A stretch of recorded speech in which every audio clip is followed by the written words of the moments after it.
Select Board meeting for November 28th, 2022. I'll read tonight's agenda and we'll get down to business here. Under new business, Bethany Reimers from Northwest Regional Planning. Is she gonna be on? No, She's coming. Okay. Mike Johnston, for our zoning administrators here.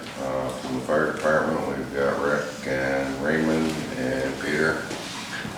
And we need to approve November 14th meeting minutes and sign warrants. I see we got some truck stuff to look over. Is there any other business that we need to attend to tonight? James Barron and Morgan are here for the Fort Farm Road. You didn't make the agenda, or? I missed it again. Alright, we'll get you on here. Fort Farm Road. Discussion. Do we need to go to executive session to discuss applications? Okay. We'll do that at the end of the meeting. Good session.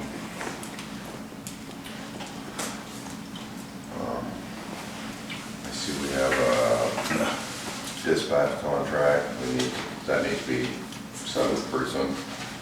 Okay, we'll look at that later too.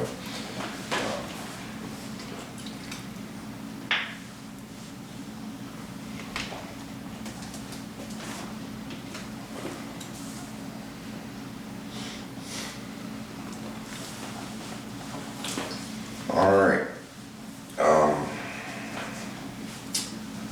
Bethany, you're on top of the list. You want to start tonight? Absolutely. All right. So I wrote on Bethany Reimers with the Northwest Regional Planning Commission and invited to come in, I think, for a laundry list of items. So I said, I don't know if you want us, I think I'm prepared to talk about all of them, but Let's start with 105 first. okay, excellent. Obviously, we have the concerns of all the accidents and the stuff that's been going on. We have two major intersections that we kind of have concerns on of what we can do to help.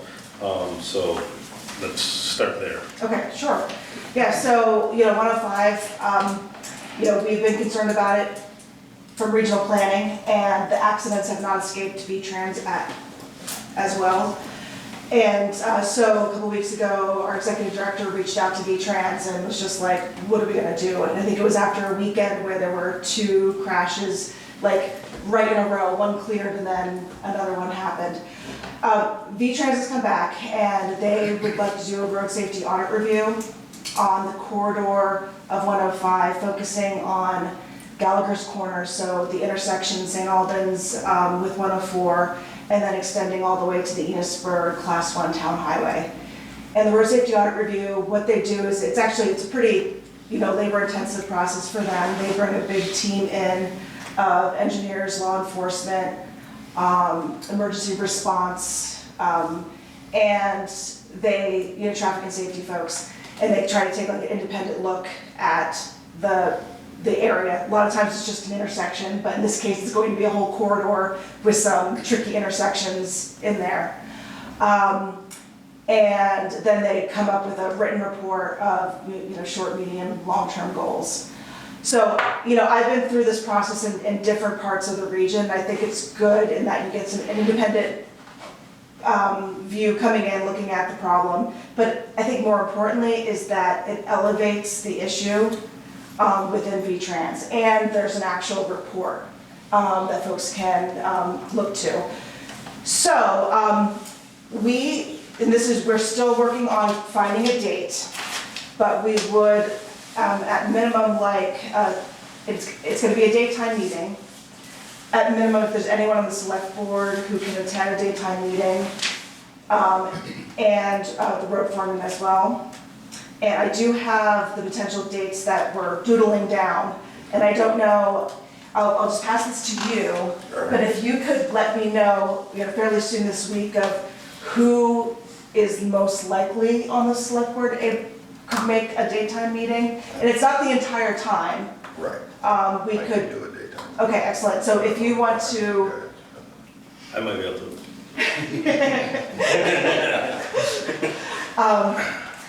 And so how we're thinking it's gonna work is, it is a 9 to 2 all-day meeting, but what we're thinking is that in the morning, it's going to be getting, the V-Trans folks and the other professionals together, reviewing the data and whatnot, and then we're gonna be traveling along the corridor, stopping at key spots. So it might be that we would only need, the Sheldon rep when we're looking at your hot spots. And then a wrap up at the end of the day. Okay. So, that's 105. It's, So that study's gonna happen soon. yes, the dates they're looking at, so if we can make it happen, they're looking at dates between December 13th and the 20th. And then it usually takes about a month or so for the written report to come out. And then something, if it's a written report, are we talking this summer? Are we talking something, like, for short term? Are we looking this summer for possible solutions on fixes? Or are we still another year out? So I've seen some things happen really quickly within, a couple of months, like the summer. Especially what I think is more likely with this area is because there's a paving project that's coming. That this is kind of the great time. I mean, they're already into design, but what if anything medium term can get integrated into a paving project? If we're talking, geometric changes to intersections such as Wood Hill, Yep. I mean, that is, you're talking long term for that. But, and again, it's not just going to be focused, engineers like to focus on, the signs, the lines, the geometry changes. But a big component has to be the, the enforcement, speed enforcement, impaired driving. So there's a whole behavioral aspect to this. Yeah. Is there anything, so that's something that we're trying, at least, we're doing something, but I don't know if there's anything else that you want to raise at this point or look ahead to. How far are they going with the paving next year? High Street. Well, Yeah. High Street, Mill Street, Basically, somewhere, that right? would be that Woods Oh, the Hill- good stretch. Woods Hill Yeah. intersection Really get them there wound that- up and going. That really affects us. Come out of the dip and into the dip, yeah. Yeah, I'd group make meetings on there, if you could, or anybody else wants to jump in there, be good. And I'll reach out directly to road foreman to Seth, as we get a date, Okay. as we narrow down the dates. Yep. Good. Okay. You wanna talk about the bridge now? Yes, I do. Cross that one off there. So, and have you talked about Bridge 20 at all as a Yes. board? Okay. That's Boucher. Bush Road, yeah, Bush Road. Boucher Road. So, and I'm sorry that you might be hearing this, a second time, but just to lay the groundwork. I haven't spoken to them since we spoke Okay, last, so perfect. they haven't heard this part. Okay, perfect. So, Bouchard Road, B20, has been kind of this candidate project on V-Trans books for years. I think it got there originally, I was still in this position, so it was maybe like 15, 12 years ago, 10 years ago, where I think you had it closed down for a short amount of time, but then did repairs. But I think something in that triggered it, it got on this list and then never went anywhere. So it's just been kind of sitting there, and each year, the Transportation Advisory Committee ranks projects, and we've always had this discussion because compared to some other projects, it wasn't as much of a regional priority. And speaking with the town and kind of, looking at other bridge issues, wasn't as much of a priority.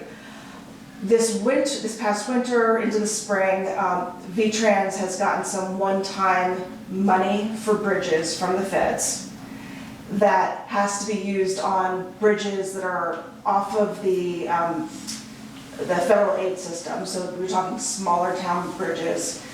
And V-Trans wanted to be really consistent on how they selected them. They had to decide quickly. So they were looking at, historic bridges or metal truss bridges that are already on a project list. And so they came up with some really good ones, and then this Bridge 20 also met that criteria. So it got added to this list of, okay, we're gonna direct funding to replace this, either reconstruct or replace. So when I heard that, I was, I raised just some questions, just because I've heard some, conversations from the TAC as other bridges out there in Sheldon that are more of a priority. So I just I've been talking with V-Trans about, well, what are the options? The option on the table is you just keep doing this bridge, because it's not in awesome condition. Or is there the possibility to swap your two other bridges that the TAC has been talking about in Sheldon instead of doing this bridge with this program? And the two would be, the two that the town nominated and then the TAC recommended to be projects would be Kane Road, which is Bridge 11, Bridge 10, and then Bridge Street, which is Bridge 11. What we need to do is we take that Keene Road Bridge, pick it up, bring it over there, put it on Bouchard Road. It'd be perfect. And put a new bridge. It'd be perfect. And then everything would be good. Just float it, That would just be- float it That would down. be plenty bridge for Yeah. Bouchard Road. So, not surprisingly, I shouldn't say surprisingly, but, V-Trans has been receptive to at least, let's see what we can do. And so one of those steps is kind of having this conversation, Seth and I have talked a little bit, but just having the conversation to continue of, if there's the possibility to switch and direct the funding to one of these two bridges. Would the town want to do that? This is something that's still, even if the town and V-Trans agrees, it's something the legislature has to approve, because they've already approved this bridge list. It was done quickly in last year's session. Is this smaller funding pot? Is that why they looked at that bridge, or is it? It's not, they're looking at, it would be in, all told, V-Trans is looking at, 80-some million For all the bridges? for all the bridges. And, the bridge prices, and they don't know how much this costs, but they range from 1 million to 15 million is, again, but this was, they probably did these prices last winter, prices have gone up again. Yeah. So this is not small money. This is not like a structures grant, which is only like, a couple $100,000. However, so I've started to have some conversations with V-Trans, and we'll continue them. I should say that, looking at between the two bridges, I know that Kane Road, because of it's a commuter route, that's been the higher priority for the town, possibly. From a structural standpoint and a fit for the program, V-Trans has looked at Bridge Street as might be a better fit. The one thing with Kane Road, and we're trying to get some more information, with Kane Road, one thing with this program to keep in mind is that it's not necessarily you're in the program, you're gonna get a new bridge. It's you're in the program and they're gonna look at what the bridge needs. And sometimes that means just like a really good, paint job, maybe, reinforce some areas, and it's gonna be good for another 20 years. In some cases, it does need a new bridge. Looking at Kane Road, the one, really, when V-Trans has described to me, and I'll leave all these bridge inspection reports with you, is it's not necessarily, there's some structural stuff that has to happen, and definitely needs a complete paint job to preserve the metal, but it's just too narrow for the type of traffic that needs to use it. And this program might not necessarily lead to that wider bridge. Which is, that was kind of the whole reason why the TAC wants, and the town wanted this to be a bridge project. Yep.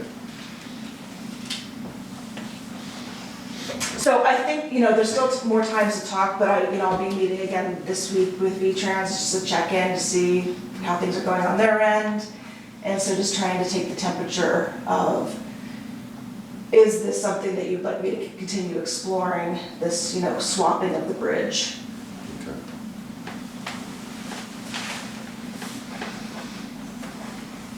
What's your feeling but Oh, I'd like to see him swap the bridge, I don't think, but I guess, you know, if worse comes to worse and this bridge fails, if we had a decent one on Bouchard Road, you could still get to the other side of the river.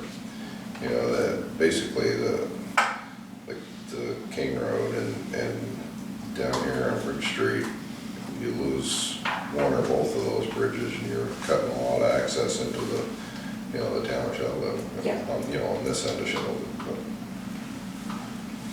Then, I don't know, Bouchard Road's always been, wow, we never plow in the winter, and, you know, Snowmobile Club uses it, and that's basically why they fixed it the last time, because the Snowmobile Club wanted access to get across there.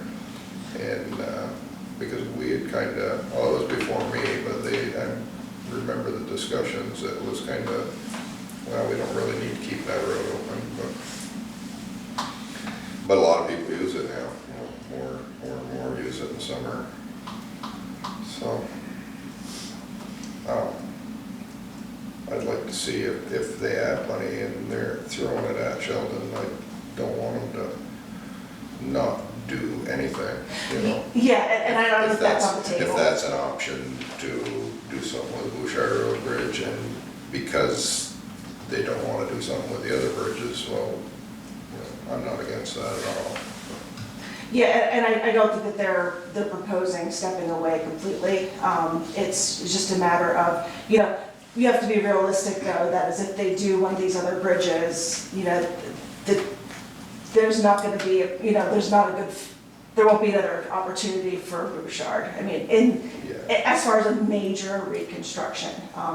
You know, one thing, yeah, I think, you know, looking down the line is if there is like some kind of disinvestment, you know, in that roadway, looking at, okay, well, we don't need that $1 million bridge there for the use that it's happening. What other solutions are there? Yeah. Because it's 19, the Bouchard is 1903, so it's not a spring chicken. That survived the flood of 27. That's surprising. The rest, and then Because- Bridge Street is 1933, and then 1928 is Kane. Yeah.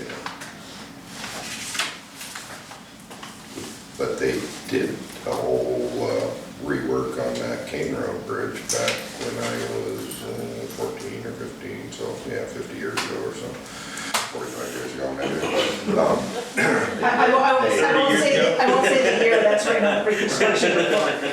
No, We'll leave that private. I lived next to it, and I remember they had the road closed, and they put new abutments on the end, and I think they put wider than what that bridge needs, if I remember right.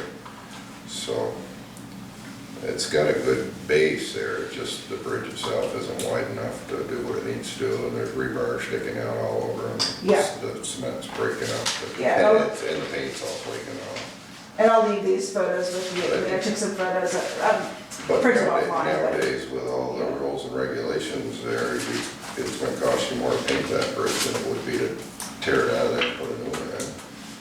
Just because of, you know, capturing all the paint and, yeah, that's what, you know, you could just put a deck bridge there, probably the same money you would to paint that thing and fix the concrete.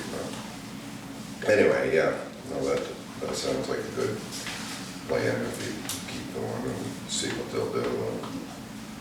So I'll continue working with Seth after, you know, as I continue conversations with V-Trans. Yeah. And then, you know, if we get to a point where, you know, firm decisions need to be made, then, you know, I can just come back Okay. and, you know, we'll have more details. And V-Trans, and have you worked with Kevin Marshall before? I feel like he has a Sheldon connection, per se. But he's my point person for this. recognize the name. He knows you somehow, so I think I remember his cousin. that could be it. What's next on our laundry list? So other things, I didn't know if the camping issue was an issue anymore, if that's been resolved. I have not heard anything more on Okay. that issue. I have the Poor Farm Road signage. Yep. And just in general, hoping to learn a little bit more about what's going on with Poor Farm. So those two gentlemen right there here for Port Farm. Road. Okay. So do you want So, to do a group discussion, or do you want? yeah, we could do it if you don't mind. Yeah, sure. For that. Do you have anything else that we need? The only other thing was, and this was some emails with Kim, and I talked to you a little bit about speed signs and posting, Yeah, and whether that's still, if there's Well- still questions. yeah, I mean, how do you slow people down? You know, you can have stop signs and flashing lights and, but we're limited on enforcement and, Yeah. and, yeah, you know, and you have people that complain because people drive too fast through the village and, excuse me, and they want, you know, more signs and flashing lights and, but the things, the behaviors that they're seeing from these people driving through town, they know there's a stop sign there. Then flashing lights aren't gonna change any of that. So we're just kind of like, what do we do? You know, how do we control some of this mess? Yeah, and I mean, you hit the nail on the head, like the enforcement is a huge piece. That can really deter poor behavior. I would say there's gonna be a grant opportunity this winter, a new grant opportunity for towns that wanna pursue the radar, like the speed feedback signs. There hasn't been a grant source for that before, and now V-Trans is finally, is doing it. They've heard, you know, a lot from towns asking about that. Don't have all the details yet, but those signs, you know, they tend to be most effective when they're first installed. And they're gonna be effective for people who are driving too fast and don't, like for me, like, I don't wanna speed, but sometimes the road just makes me. So it's that correction. But, you know, Are those signs mobile or are they? you can buy mobile ones. And that's, you know, and some people do use, I believe the sheriff's department does have them, and I don't know their borrowing policy, but, you know, that you can, you know, I believe that that's gonna be an eligible expense to purchase, if you want a mobile one. Are those are they gonna be for solar ones or for powered ones? You know, I think most of them nowadays are solar. I just wanted to make sure of those. Yeah. Do you want to talk about the Port Farm Road so we can get 3 people out of here? Yep. Okay. Come on up, So, you're our next victims. I'm gonna Yeah. So, those of you who don't know, this is Barry Boomhauer and Morgan. You're gonna introduce yourself, okay? I'm Vern Boomover, facilities director for Franklin Northeast Supervisor Union. This is Morgan Dodd, our business manager. So you knew about this, obviously. Yes. You did. So this is just what Cross Consulting came up with as far as a project, as far as getting some kind of a flow through the Sheldon Elementary school. This was a preliminary. I know you guys have talked about doing something on a larger scale than this, but basically if you sat out there in the morning and saw the cluster of parents trying to drop their kids off and get out of that parking lot safely with the traffic from the Port Farm Road as well, kind of thrown into it, we're basically looking at options of what we can do. So if you look at this one, Steve, this is basically coming in this way, coming down that little miniature parking lot. They looked at putting the kind of a dump out here onto access on the to Port Port Farm, Farm, right. yeah. So that was the original plan, back when they did the big remodel in, how many years ago that was. So that's basically taking the road now and dropping it below the big berm and using that whole upper berm, which is the road and the parking lot, all as your parking lot now, and dropping a roadway. What, say we did go with this kind of route, what would you guys, would you not need that lower parking lot, or what were you envisioning, or what do you think down there? This, I mean, I know this is Yeah. long, big, but Yeah. just, we're having a discussion. my biggest concern is making this a two-way. This is really a narrow, this is narrow to begin with. So Me personally, I would do just a one flow out of there. To think you're gonna turn back in here and meet another car, that's a pretty small parking lot, as far as. Make it a one-way. Yeah, that's the only thing that I could look at and change, but, in the grand scheme of things, I know you guys talked about relocating that road as well, so I don't know if that was, What would you do with this lower parking lot, that's the dirt parking lot now? that was, I mean, Well, if we, say we went with this configuration, just what would that turn into? Would there not be parking in there? Would that turn into green space? Like, if you didn't have if you added all this parking up above, would you need anything down there? oh, gosh, yeah, Yeah, yeah. overflow? For events, and then there's still, some access to this area for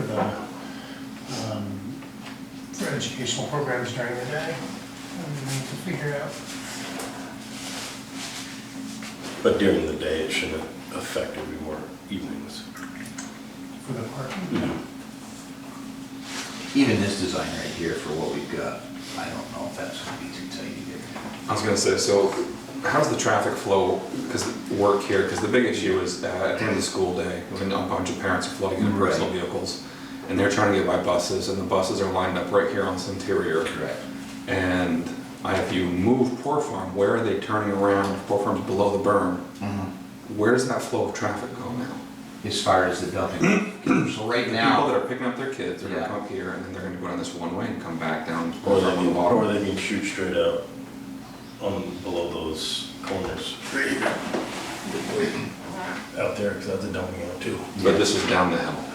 But potentially, yeah. Right. yeah, Right, so yeah, I don't know if that's. So this is feasible. below. Or that's not adding possible. on. This is the bottom of the hill, and the Right. entire Poor Farm Road becomes this lane area of parking. they're gonna build that up. They're gonna have to either build that up, or this is gonna have to flow all the way through the small parking lot now. Correct. And then the buses are also going to go that way as well. Right now, the way that they operate this is they leave this lane open for buses to dump Yep. off, and then we basically have got a setup here that they literally take kids out of the vehicle one at a time, Yep. and it's a process. I do it every morning. I'm sure you do. Right there with- So it's really, and quite frankly, people are, the amount of time it's taking to dump a kid off Mhm. and get out of there, it's time, as you probably know. That's not as bad as the event. Yeah. Like you talk about, like this lower parking seems to be staff parking. So even though you create all these new spaces now, if this is cut off, now staff is gonna be up here. And then you're still gonna have the same problem of all these buses lined up, and then all the parents in their cars at a special event now can't go down here. So that's why I'm wondering how the flow of traffic works with this design. Because that's the issue, is, if we cut off this, staff's gonna be up here, and then you're still gonna have a bunch of parents coming through, and now they don't have a way to get out. So there's as I'm sure you've seen, there's minimal parking in here. Oh, yeah. In the morning, because there can't be. Right. And then in the afternoon, you'll get, this area is never really ever full, but I've seen it since I've been here. Right, just at Like events. you said, the majority of the teacher parking is right here. Mhm. And of course, I'm gonna tell you, this parking lot right here is an accident waiting to happen. It's not designed to be that It's way. not, no, and it's a huge safety issue. So depending on what we gotta do, in the end of the day, this is gonna probably end up getting paved and making it a little safer because it's a disaster in the Mhm. winter. I think if you're gonna spend money and throw money at this, you need to make it so you get everything here.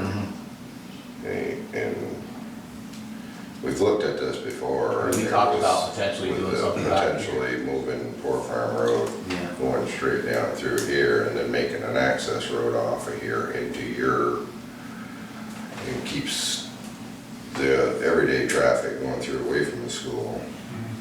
But, that's a big project, and one of the big complaints we heard when we were talking about that was, we can't give up our garden shed, or this is a soccer field down here, and, they didn't.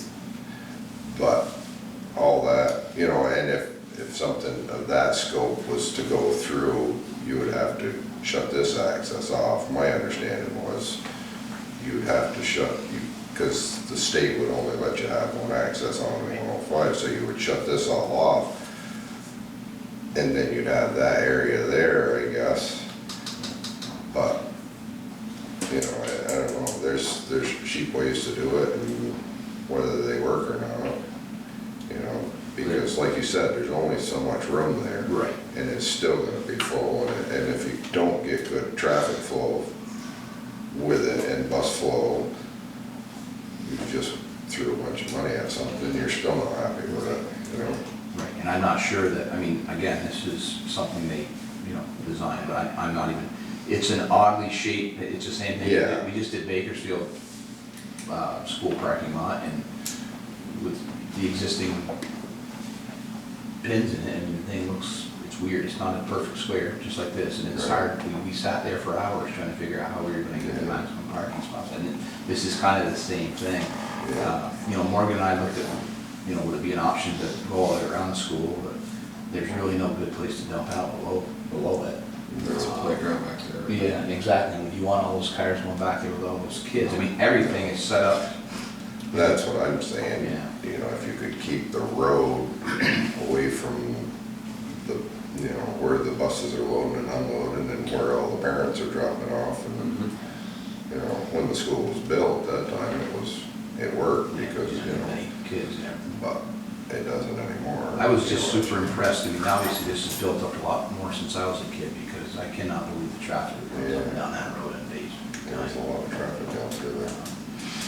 I think this is certainly not necessarily what we would propose if we were sitting down and putting pencil to paper. This is almost 10 years old now. It also gives us an idea to start talking, you know, this is, Yeah. that's the biggest thing is for this, is gives us conversation in what concerns both ways and gives us a map to look at, an aerial view to look at. So short term, long term, biggest goal obviously for us to be able to do something like that. Get it completely away. You know, I guess, you know, if you fix this parking lot, but you're still gonna use that wall, we need to do a crosswalk there with flashing lights or something, because there's a lot of people that park down there and their kids come up across there for events more than I've seen than, like, I don't know about a school day, I don't go near there during, you know, kid drop off or pickup, but I know, like, for events, you know, they park in the lower parking lot and kids are running up across there. And I think that's what started our conversation about Poor Farm Road, was do we need better crosswalks, better signage?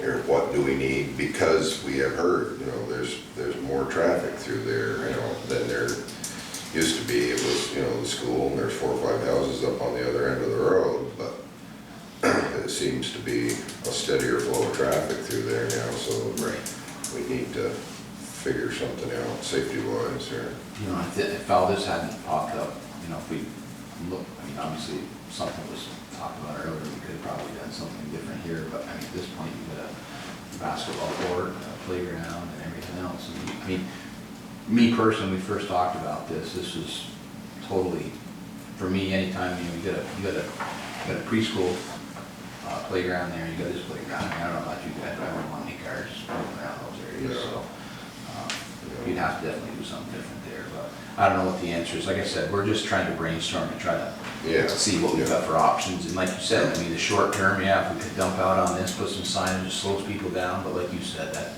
probably is gonna work real well. I don't know what the answer is. Well, if we can do something, you know, reasonable price for the short term, till we can, you know, if we do a project and move in the road and stuff, that's not gonna be something that we would just do, you know, next spring. No. That would take all the planning and permits and. One thing I might suggest is getting a meeting with John Kaplan, who's the engineer at V-Trans, who focuses on bike and pedestrian issues, but also the Safe Routes to School program. And this is just such a unique situation. I can't think of many other situations where you have a town road going right through the campus like this. I didn't even know that this was a town road for a long time. But I also think another way to bring it, you know, another thing that I'm thinking about is because this is not functioning well, and you need to fix it anyway, but it's not functioning well and it's having impacts on 105, which is, you know, we're worried about the safety of that corridor.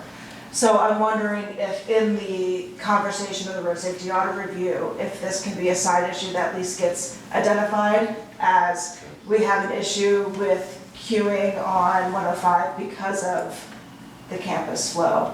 That could help us get some traction. Okay. So I think, I think getting down, if there's not snow or in the spring, having John and others from V-Trans, coming out, looking at a plan like this as a start, but Yeah, might give you some more ideas. yeah, okay. Do you have his? I do, I can write it down. Yeah. Okay, thanks.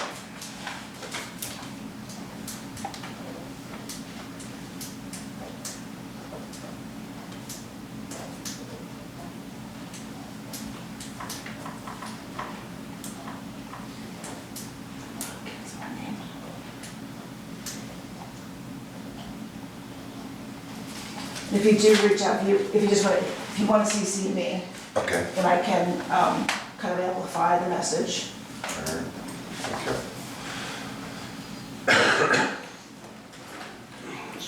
So, for short-term, easy, not throwing, dumping money away would be some kind of signage, crosswalk, flashing light. What, speed bumps? Removable ones. That's the town, I mean, we've gotta do something.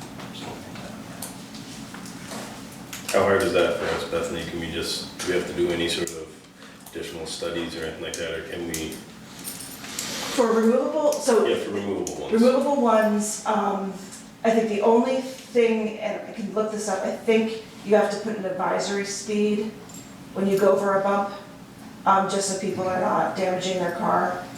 So it would be a yellow sign. And I believe Enosburg Falls was looking at removable speed bumps.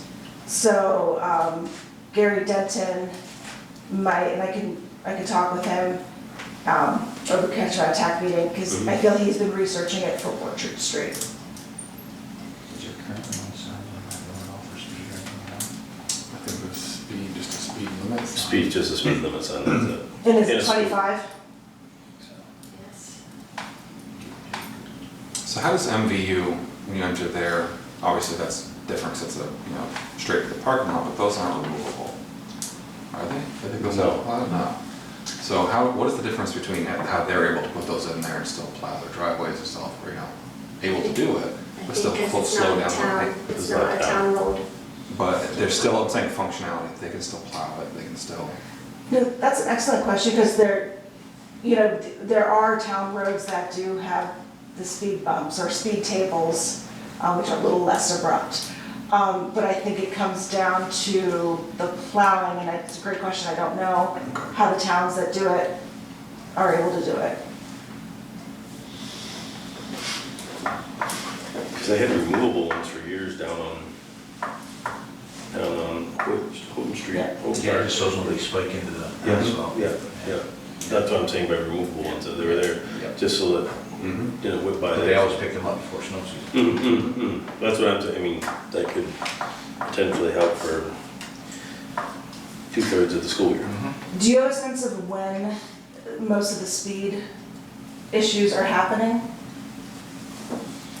like time of day, time of Yeah, year. I'm just wondering if it's, is it I don't know. parents rushing, or is it the through traffic? I mean, Is it a unscientific. speed issue, or is it just a safety issue with all the traffic and the kids running No, around? I personally, I haven't seen speed as being an issue, it's just a matter of how many vehicles are in and out of that. Yeah, the traffic. I think it's, I guess that's I think it's what the I'm saying. speed, because that, like, it's a highway going next to a parking lot where everyone's going super slow, so they may even do a speed limit, but the fact that they're right next to it, and the people are, I think that's probably the concern. 25 can feel fast if you're, Well, I if you have a understand. baby carriage and you're right next to your car. In the way, the the parking lot's designed now, if there's anything going on, there's cars right in the road too, and they'll pull up next to the guardrails and park, which is, it's in the road, but so I think it's a matter of congestion and more than speed. The biggest thing that we're hearing too is just, like, kind of alluding to is the time, I mean, I've been by there before, like said, literally, there's kind of like up on 105, you really can't get in there and that The flow. So, and that's kind of what we're taking some heat on too, obviously, is how long it's taking a parent to drop and show up, so I don't know. So,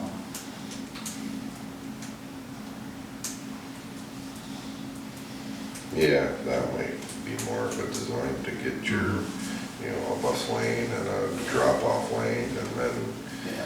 but then, like you said, you need the parking spaces too. So The other thing too, I would fit it all in there. I would put these on 45s to make everything flow better too, I mean, just because I can't believe that they're gonna be able to do that and have the, I mean, obviously they must have the distance between the parking spots, but I mean, I think I'd put these on 45 just to make it come out and make it flow easier than, but. I think Yeah. they are now, right, the current parking They're, spots. no, they're straight, they're straight. The ones up here are straight. Huh. Yeah, I just had to restrict this some. You couldn't even, you couldn't even see what was there. But we get the ball rolling anyways, I mean, this would definitely help, I think. I mean, as like you said, short term.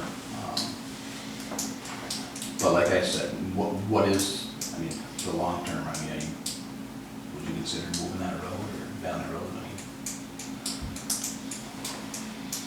It's been talked about. I mean, it's been talked about, yeah.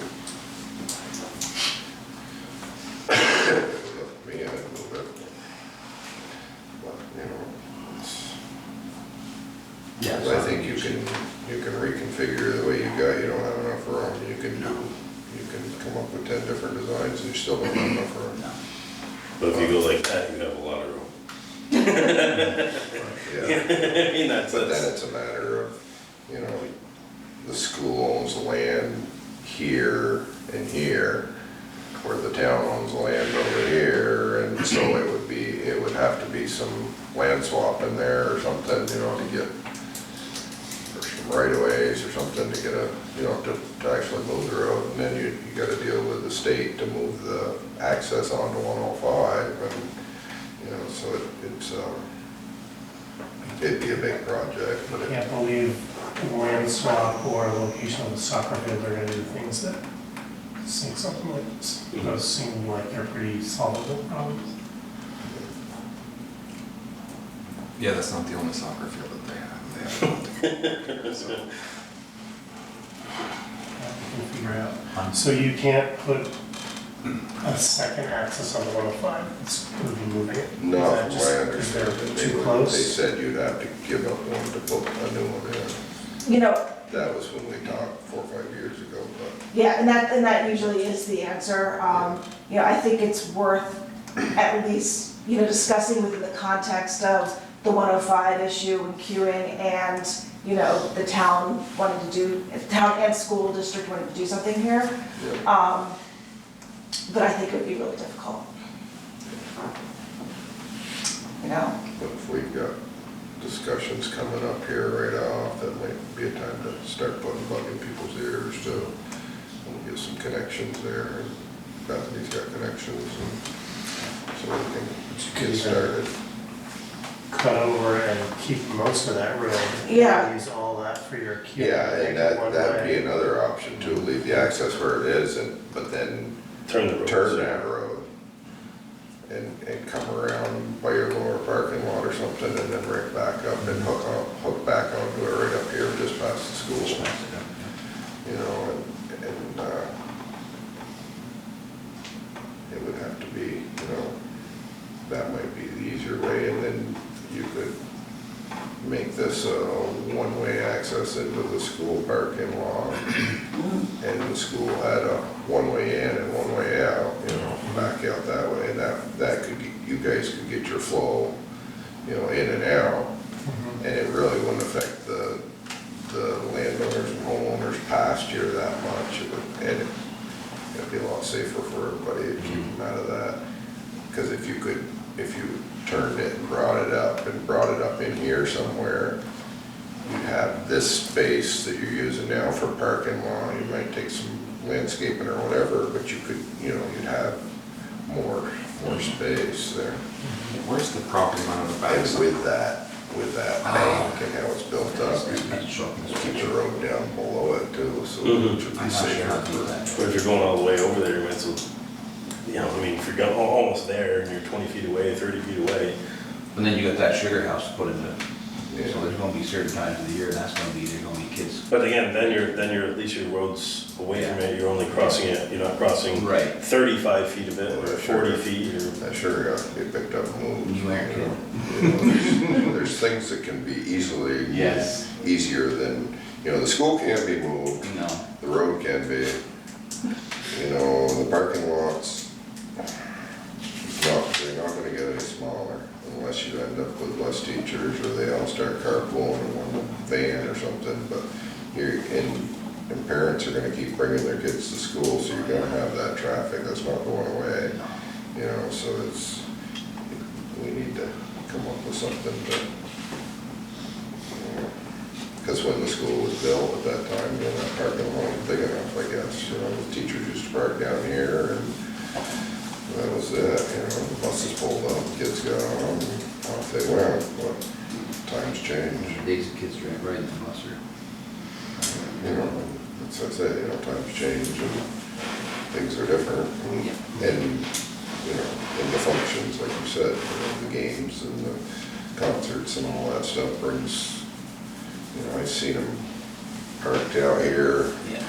all the way up 105 and halfway up Harf Farm Road because, you know, there's no parking space. Is the school parcel really 93 acres? Does that sound It sounds, right? I mean, that's what. because it comes over here and then there's Yeah. that woods there. Town forest. That Oh, woods. is the town forest back That there? town forest must be, what, 40 acres in itself Do you know where the line is back here? and back How far here. is it to the There's a fence fence? there. And that's where the line is for the Yeah. property? I have it on my phone if you're curious, but Yeah. You just use all of this space and reconfigure the whole thing. It's not just confined to right here. We can use this. Just over here, that is that kind of off, but there's definitely some space there. If we don't put a middle classroom in the future. I'm gonna ask the uncomfortable question, from the parking lot perspective, has there been any capital planning for that aspect of the improvements? Or is this just in theory right now? No specific planning on our Yeah. part. Make a lot of parking right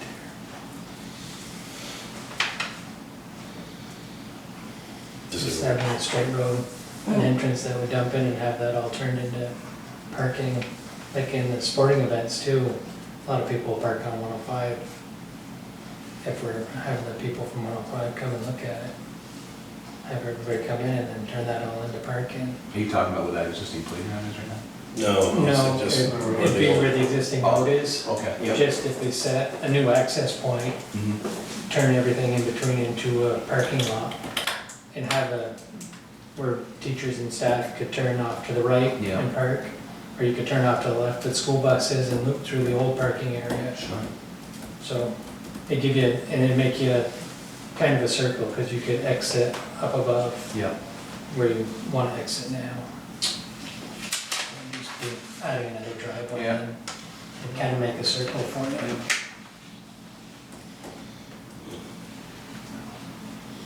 Give you a lot of parking spaces in between.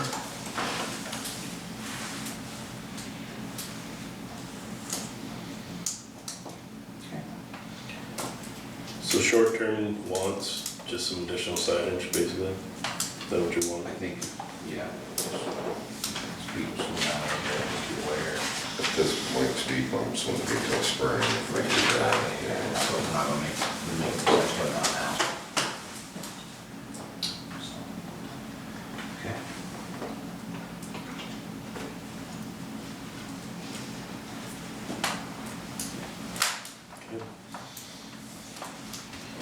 Okay, guys. Thank you, appreciate it. Get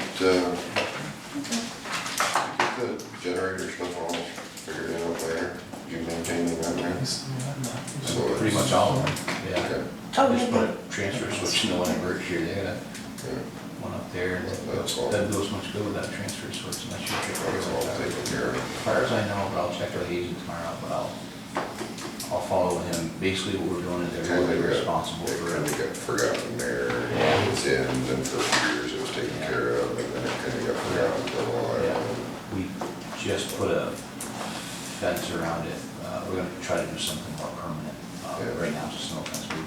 Between that and that transformer that there's, the kids are always, so we put a temporary fence down there right now, but we have a price on something more permanent out there this spring. Yeah. Yeah. I was just curious, so. Yeah. Okay, guys. All right, Thanks so much. Appreciate you very much. Thanks, Bethany, about your Sheldon culvert. We'll leave Notice, I love this, it's like we were taking care of a bazillion things all at once. It's the culvert that we have plugged, it runs under the rail trail, Oh, okay, and it runs under Shawville Road. But it's an old stone box culvert Something built by that the railway probably built, yep, so it's historic. yes.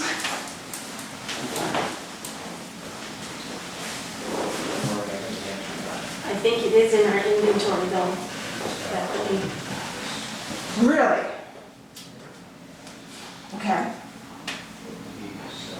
So because it goes under both the LVRT and Shawville, they're saying it's the town's responsibility. responsibility? But is there two culverts there somewhere? There might be two culverts there. So one might be ours and one. Underneath might be Sheldon yours. Road? Yeah. There's one, It's one big one. one big one. And, sorry, I'm just trying to read this real quick. Yeah, I went by that like last week. When the heck was it? Last week? This weekend? Yeah. I went by and I was like, huh, look at that, all that flooded. Huh, wonder if we're responsible. It's pretty close to looking like that. We're gonna find out soon. Oh, boy. Oh, I drove, and I was like, what's going on there? I drove past, That's the culvert. yeah. I was like, what's this That's my flooding? driveway. Okay, yeah, I know where you're talking about. I took a photo, I'm going to digest this one. Good. And so from a town perspective, like, it's just a matter of, at this point, it's structurally okay, it's plugged. The beavers have built a dam in front of it. Okay, and so it's just a matter of, so who's gonna be on the hook for dealing with it? Well, it's just pulling out a beaver dam, I guess, that we can do that, but I didn't know if it had caved in inside or something. So, yeah, I mean, it's one thing, I mean, the town knows how to deal with beaver conflicts. But if it gets to a point of any kind of structural stuff, then I think more needs to be dug and figured out. Yeah. Because that would be a big structure, an historic structure for the town to be taking on. And you're saying it's in our, And I in your can't inventory, imagine. which is not an indication of ownership, it's an indication of, you know, interns Well, and it is, staff. it should be. I can't understand why a structure underneath the One Valley Rail Trail would be town property, Yeah, I don't understand that. because they don't seem to want to give up any access under any of the rail trails. Do we pay dues on that every year? No, No, oh, don't say it too well. our water line could pay off. You pay the water line crossing, Yeah. yes. That's why I don't get that, but maybe it is ours, I don't know. We'll have to look into it. Now, I think we can look a little bit, I mean, on first glance, I understand where they're coming from, but I think we could dig a little bit deeper. Yeah. But if it's just a backup, I wasn't sure before, I didn't know if it was. There's a beaver dam in front of it right now that's causing the immediate concerns, Okay, issues. There is a large piece of granite that has fallen, it's like an arch, and there is a large piece of granite that has fallen down on the intake side, on the upstream side, that's in the waterway. But normally, it still handles the flow, okay. even on a big rain event. So there is some structural issues, but that's not the problem today. Okay. I got 3 30-inch culverts that normally flow right through there.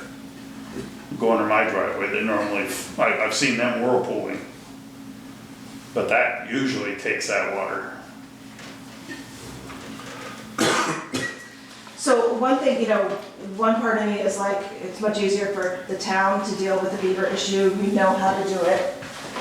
The other part of me, and I don't want to be like a bureaucratic nightmare, but the one part of me is like, oh, if you go in there and do maintenance, are you admitting responsibility?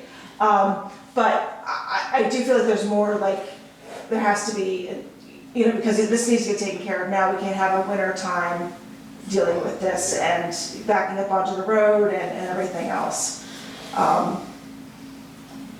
So if I can just let that digest on my way home. Okay. Thank you very That's it. much. Thank you, Bethany. Yeah, thank you very much. You did very well in your homework. Thank you.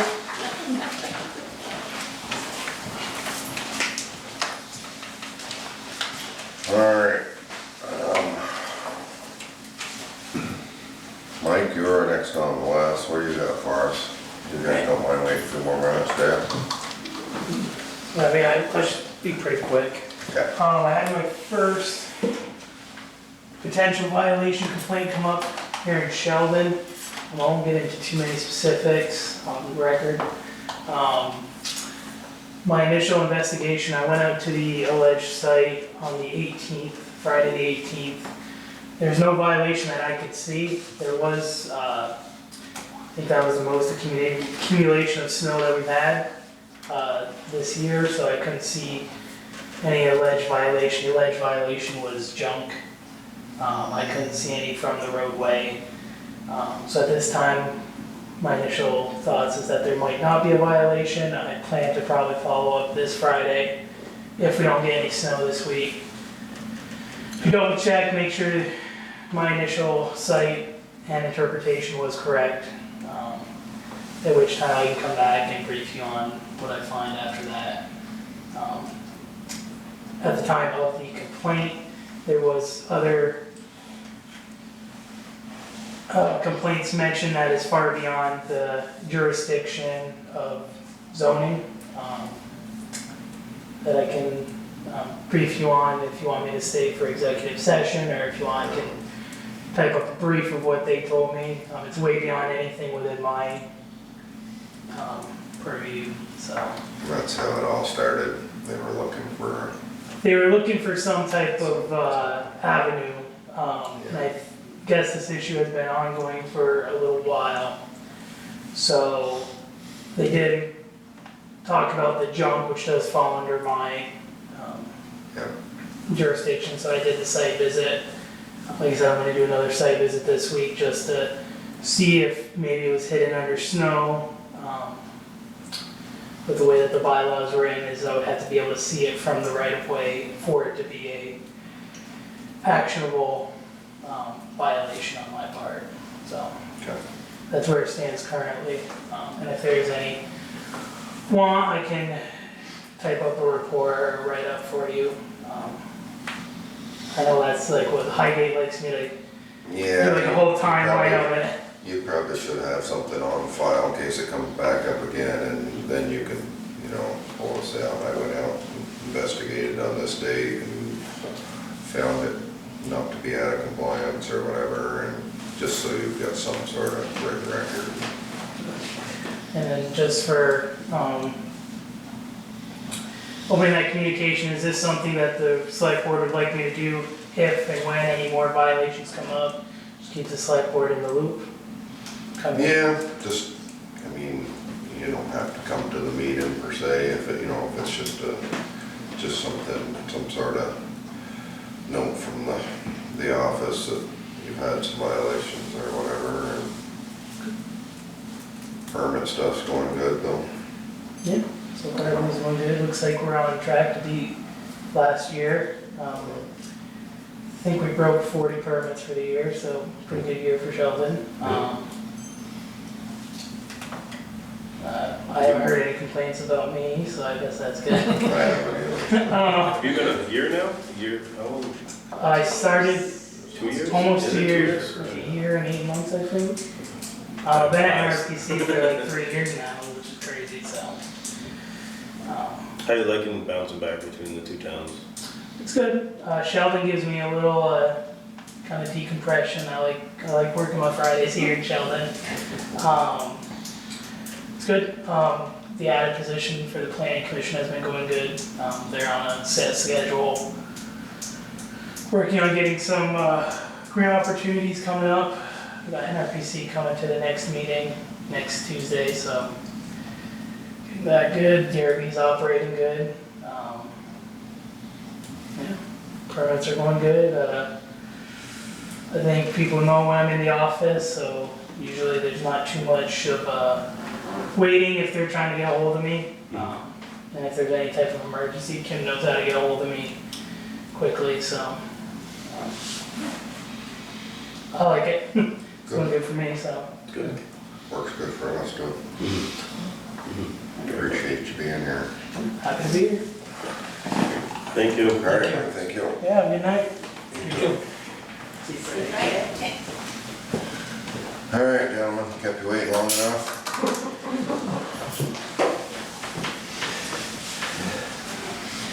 Well, the good thing is, we don't wanna spend any money like bridges and stuff.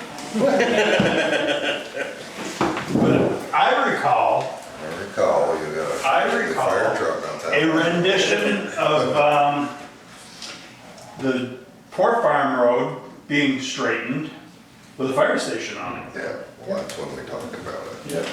We're gonna put the So free stuff to start out with. Free We're stuff. gonna put the Yeah. fire station in the town office up there. I'll get you a bunch more, but. Is this calendar? Yeah. So that's something we actually started doing like 5 or 6 years ago. We do all of our training on it and we assign people so that they're responsible for the training. So 7 o'clock, we're on the money. The trucks are out the door. We're doing training pretty much on a weekly basis. For you guys that don't know, I'm just going to do a quick overview. Engine 1, the newest truck that we have, we bought it in town meeting in 2018. It was delivered in 19. It's the first truck that goes out the door. It has a 1,500 gallon a minute pump on it, carries 1,000 gallons of water. I can carry up to 6 people. Seldom, of course, do we have 6, but I am amazed at how often we leave with 4. It is just amazing how often the truck leaves with 4 people. It allows them to put the air packs on in the cab while we're going down the road. Those used to all be in a compartment. So we are so much better prepared to pull in and do that first line than we used to. That truck there is actually pumping out of the Mill Canal in that particular picture. And it was pumping 1,522 gallons a minute. So it's sucking the water in and pumping it out. And this one's actually down below Steve's on the Dowd Road, on Kane Road rather. The engine 2, this used to be engine 1. We ordered that in March of '99 and it was delivered in November of '99. It's the second truck out the door for most calls. Its responsibility is to go to a water source, like the dry hydrants that we have down here in the village, or to a fire hydrant, but its responsibility is normally to establish water to that first truck. Because once the first truck's there, it stays there. This used to be the first truck out, and as you can see, there's no place in the cab for air packs and stuff. They used to use up the compartment space. Compartment space very limited on this truck. Although as a water supply truck, it works excellent for us. The tanker, once again, its role is really to bring water to the fire. It's the first truck that goes out if it's going mutual aid. If we're going to Fairfield or something, normally this is the truck that goes out first. But for us, it's the truck that brings us water to the fire. Just so that you guys know, with this truck, 95% of this was funded through a grant that Rick had wrote. So back in 2006, we paid 5%. So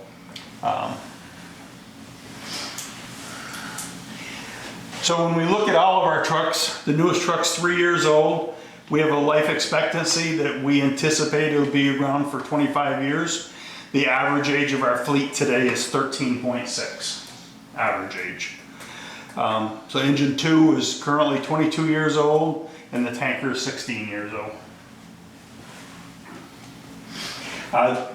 Just boasting a little bit more about the new truck. You can see all the compartment space on it. We have our stuff laid out on there so when the guys walk up, they can find the stuff. We actually do training every year where they're using equipment identification and they actually use it, but you can see where it is. It's not all just piled into the cab. Imagine the majority of that stuff was piled onto that other truck before.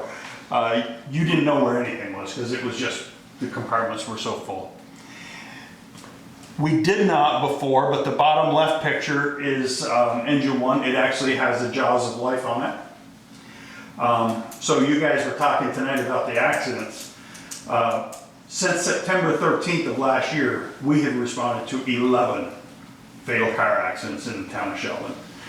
Rick said tonight that the number was 45. 45 calls of motor vehicle accidents. Motor vehicle accidents in this past year. On 105. Not all of them, No, the majority. but the majority. In Sheldon. Yeah. So, I mean, we all hear about the ones where somebody dies, but literally, we had the fatal accident up near Andy Buno's, across from Andy Buno's that night. 6 o'clock the next morning, we're up beyond the Stebbins farm, and we're cutting 2 people out of our car. I mean, it is just unbelievable. Every time the pager goes off, it's a disaster.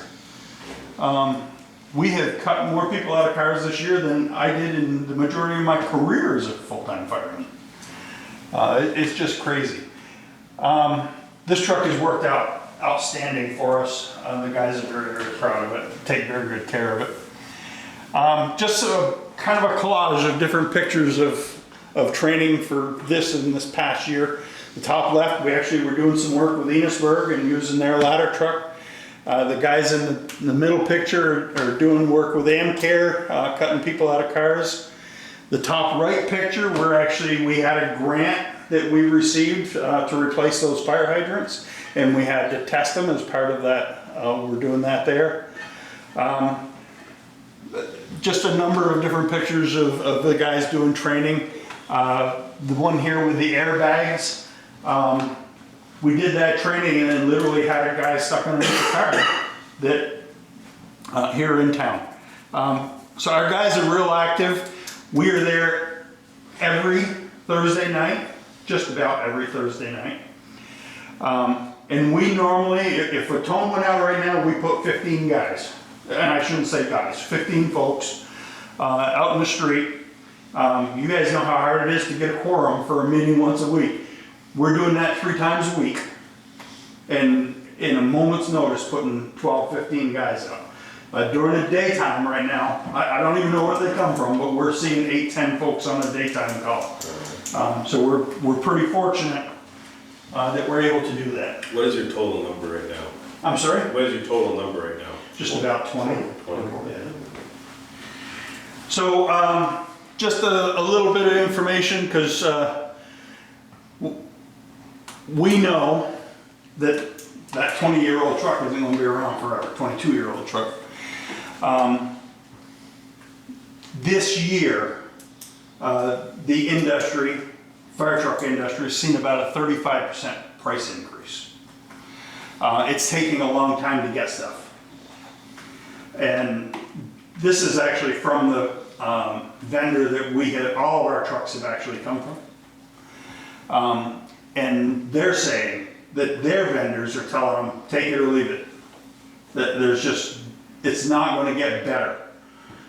They're seeing currently, this was actually put out in October, they're currently seeing longer supply times than they had in the past.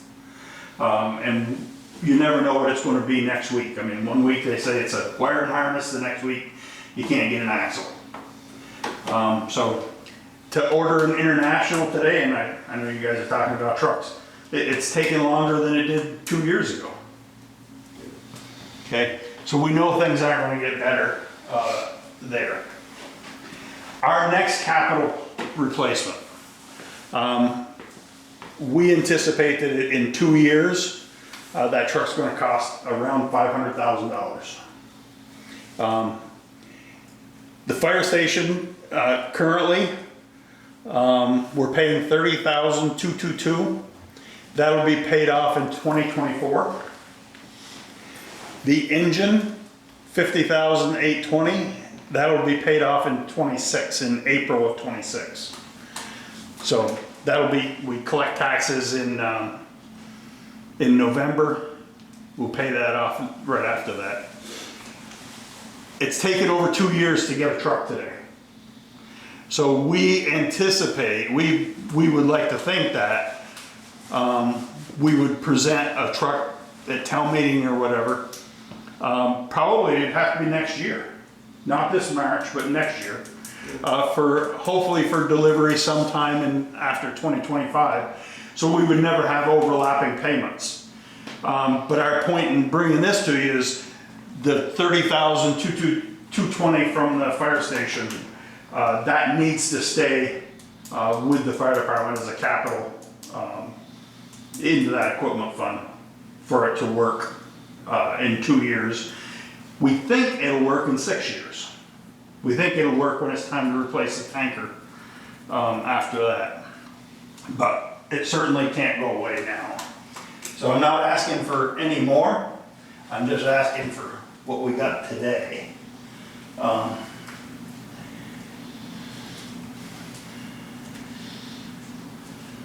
It's like you knew we were gonna be talking about budgets or something.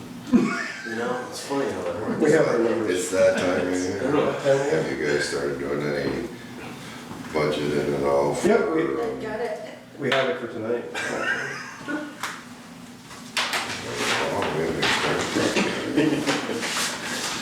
So our current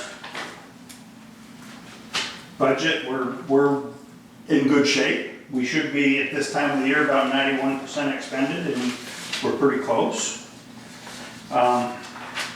We actually had held back a little bit of money, and we just spent some here recently to buy some things that,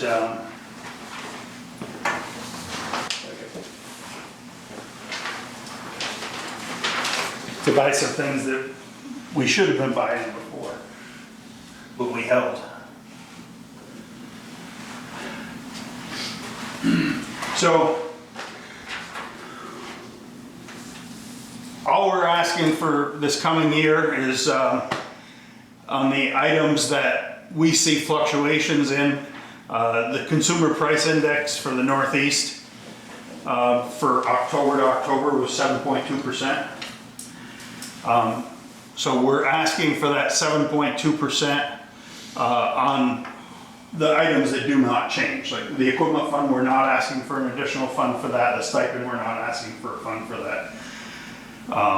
But what we anticipate is that, you know, the loose equipment and stuff, them prices we know are gonna go up. So if you get $100 today to buy fuel, it's gonna take $107.20 next year. So that's where we're at with the items that fluctuate.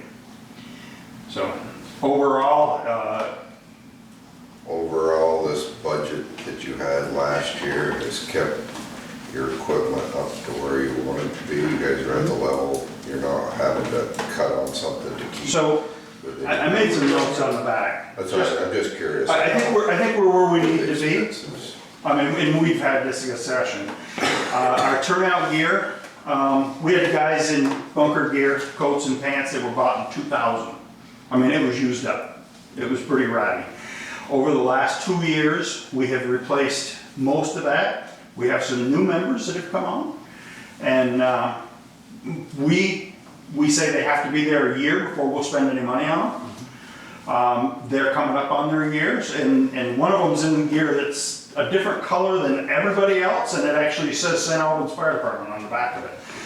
So we got that to try to make sure this individual was going to be here for a while. So we'll buy him gear this coming year, and there's some money in there for that. Our hose is 20 plus years old. after one of the fires at the mill gave us a donation and bought us some new hose. But we did a drill up here the other night where we laid out over toward the highway garage and stuff, and we had 2 lengths of hose. It's over 20 years old that it looked like it was a sprinkler. So this coming year, we spent the last 2 years, we spent that money out of the small equipment and equipment replacement fund, that $20,000. We spent that on bunker gear. We got the guys pretty well hooked up now. This year we anticipate buying some new hose. We have our air packs were all bought in 2004. So, you know, they're pushing 20 years old. The cylinders are only good for 15 years, so we have been buying cylinders so that we can keep them in service. We have been sending them out for testing, but there's O-rings in there that are 20 years old. You know, it's going to be a problem down the road here, not too long. We have applied for grants. So this is our 3rd year of applying for a Fire Act grant, $144,000. We did a great job on that grant, and I'm amazed that we haven't been funded yet, but we certainly will give that another try again this year. We have replaced those bottles 6 years ago when the carbon fiber bottle replacement line got put in there for $1,900. That was to buy 5. We ordered some the other day. They were $1,388 a piece. So once again, if that grant was awarded, the town's responsible, or we're responsible for 5% of that. So that's why we hold some money back in case we get one of these grants or something that we've applied for. We just spent that and we bought some more bottles, and we bought 3 lengths of hose at $800 a piece. So the grant for the air packs, you want to let everybody know how much they cost per pack? 100, that's only, what, 12 packs? It's 14 packs. Yeah, they're $10,000 a piece roughly for an air pack. So that is one capital item that we truly have not really, the air packs we've got, we've tested them.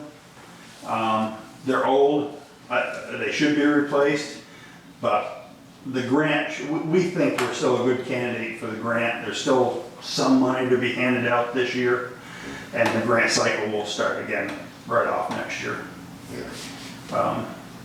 So I think that's So you're comfortable with this budget you're proposing here?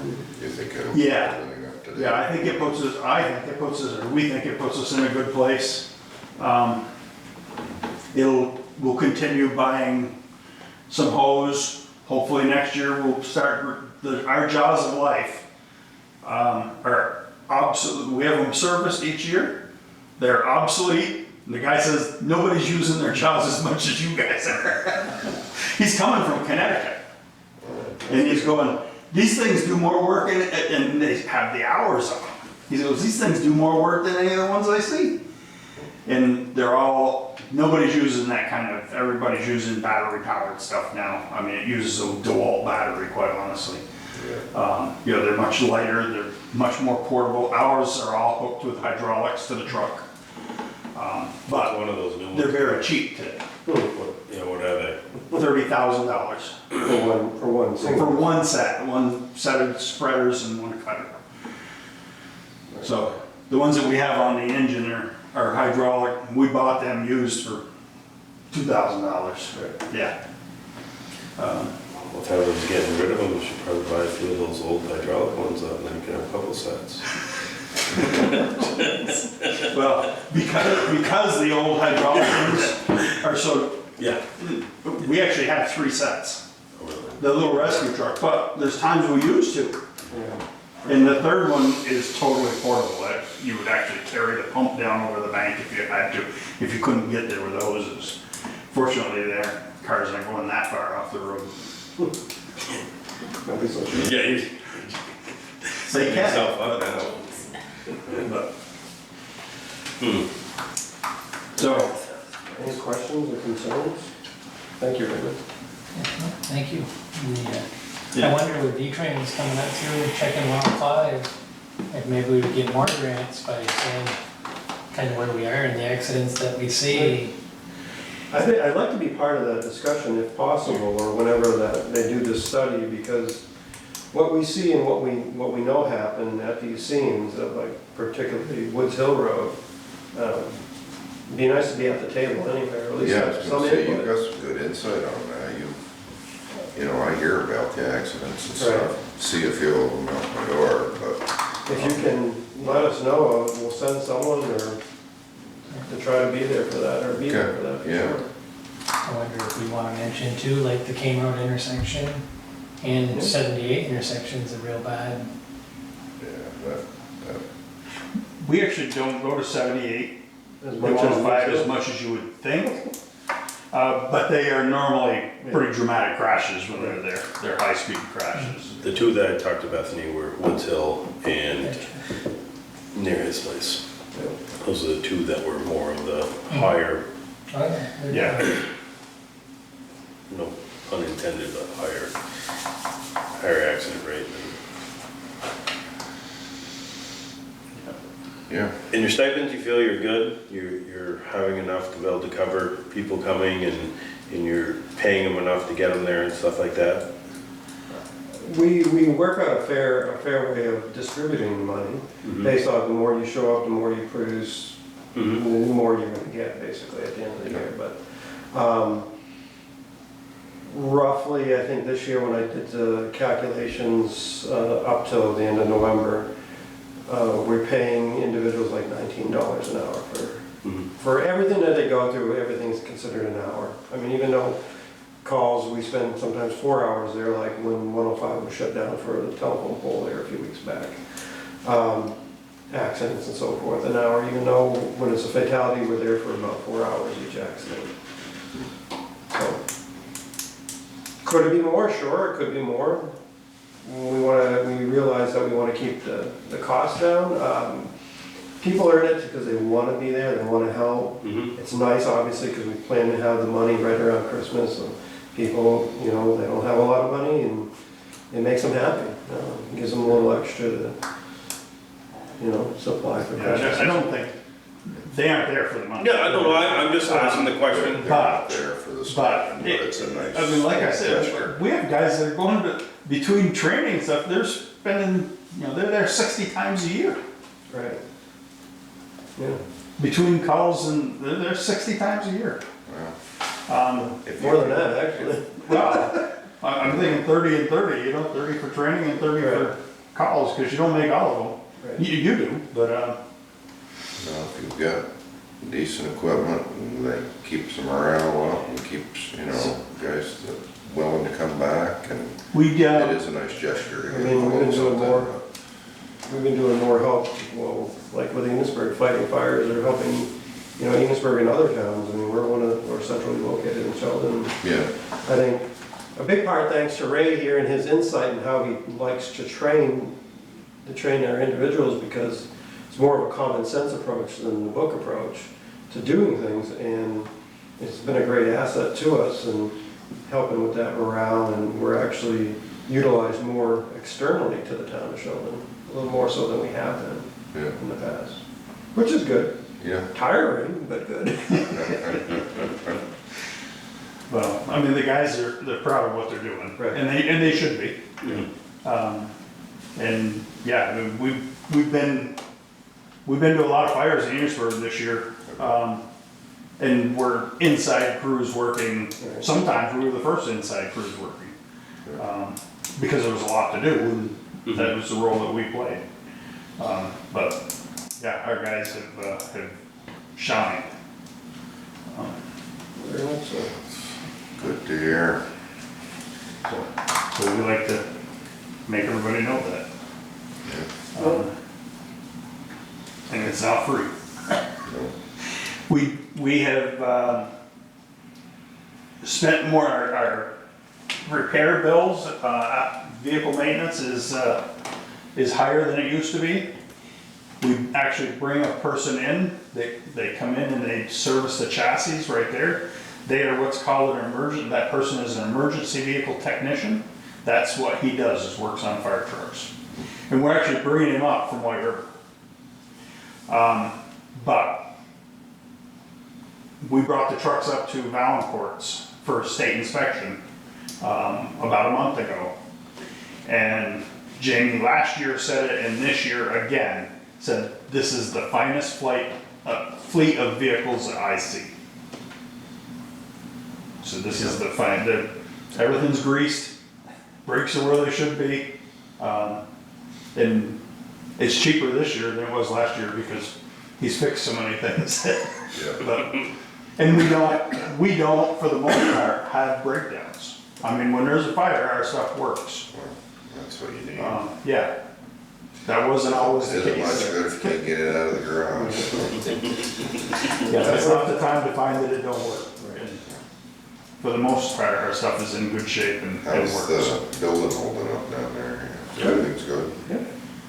Very good, huh? 12 years old now.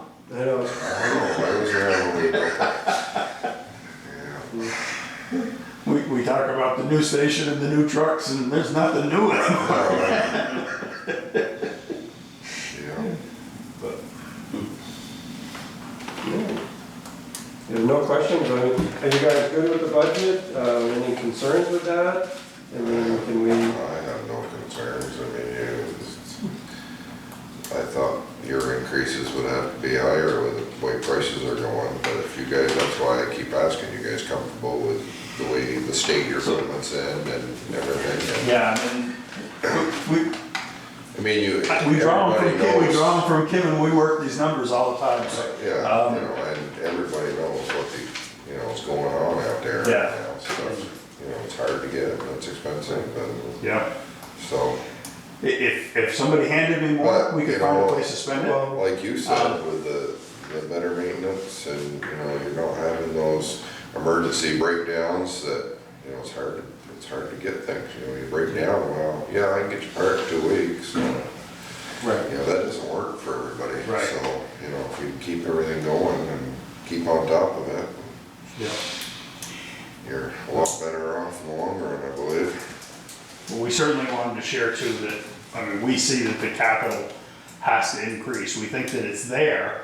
We think that the station money just needs to roll into that, when that's paid off, so. we keep the tax base the same, you know? Yeah, Right, you wouldn't be changing your budget, it would be just rearranging line items. yeah, And, it's easier than finding a whole new pot of gold. right. Yeah. Yeah. All right. All right. Thank you, guys. Sorry we kept you so long before we got started. That's okay, it was good information to know. I had a busy agenda. Rumor has it, I heard something about a traffic circle in Woodsville. Well, I don't know, I'll do something. There's no options off the table. When you come up to that intersection and nobody stops on Woods Hill, they just try to beat the car that's coming, that's happening. I Yeah. see it all the time.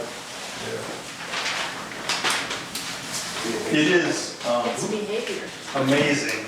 I mean, we've had to close the road quite a few times this past year. Right. Yeah. Nobody knows where they're going. Nobody can figure out how to get to Enosburg or St. Albans if they're not on 105. I know when you close the road, because my road picks up a lot of traffic. And it's probably gonna have additional accidents, too many of our members close calls that we're automatically gonna close 105. It's gonna happen, unless the police don't direct traffic. Yeah, it's not safe. to It's be not safe at working all. On the side of that road. No. We have people there directing, lights flashing, the whole 9 yards, they're still doing 40, 50 miles an hour, and you got people just right there. It's not, so, Yeah, unfortunately, it's the way it is right now. yeah, you gotta do what's best for everybody. Yeah. People can be inconvenienced for 10 minutes and go around. It's amazing, they don't know Not where that to they go. think all they they can, but. Huh? They don't know where to go. They don't know where they're going. It's just unbelievable. I gotta go to St. Albans. I don't know how to get there. I mean, it's just unbelievable. No, No reason to take the same length road twice. Well, thank you, everyone. Thank you, appreciate it. Here. That looks pretty good.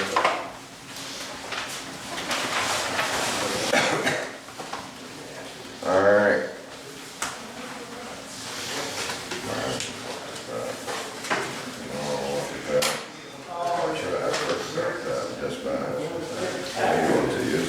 Rick! Rick!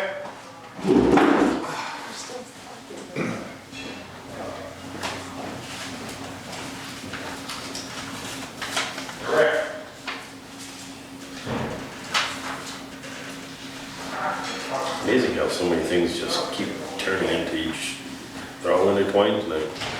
Yeah. Everything we pick up.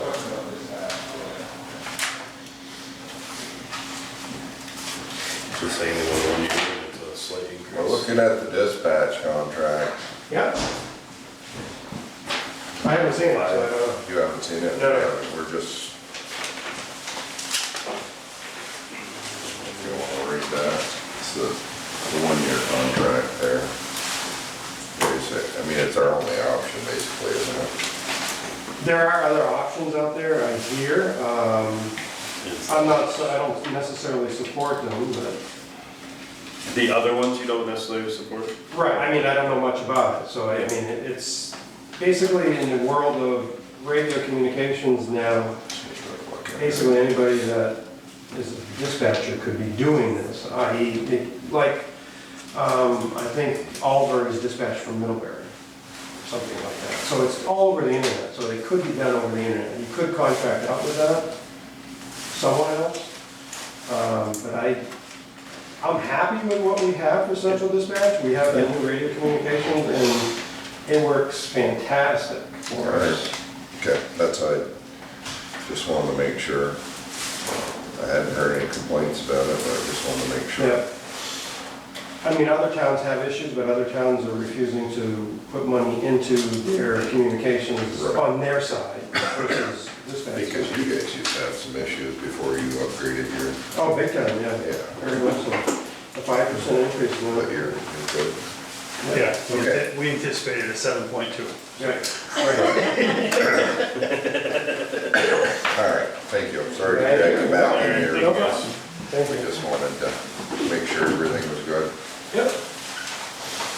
All right, so I have a contract here from St. Albans Police Department Central Dispatch. It's a 1 year contract, includes a 5-year increase from last contract.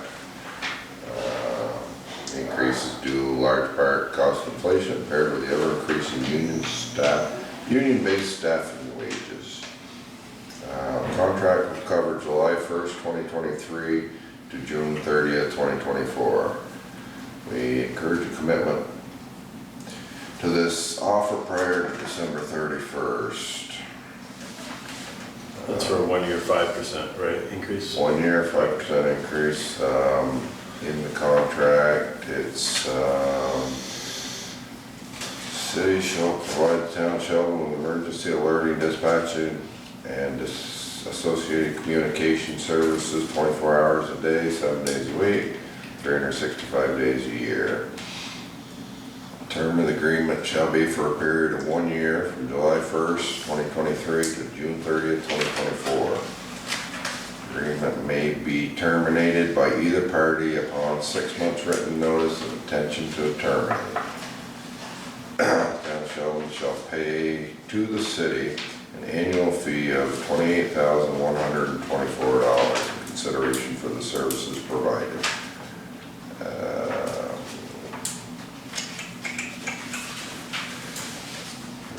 That's about it. I'll make a motion to sign the contract. I'll second it. Okay. I have a motion and a second. All in favor of signing this contract as written? Say aye. Aye. Opposed? I guess we're good with it. Oops, that's for you to start with, I guess. We'll get that done. I'll read the meeting minutes from the previous meeting.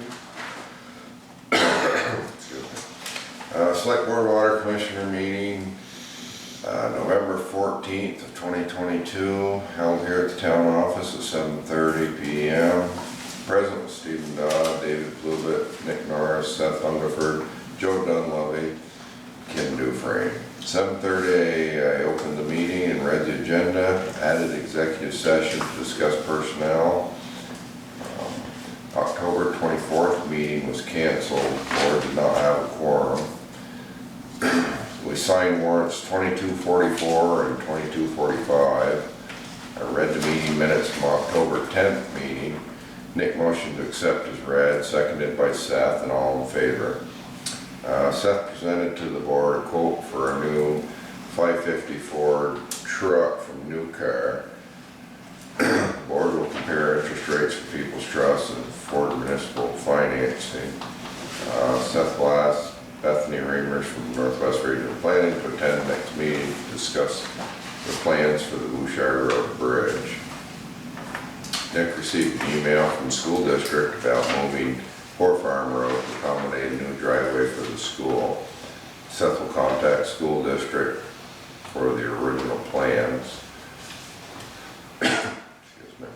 Board set up first 2023 budget meeting to be held on November 30th at 5 PM.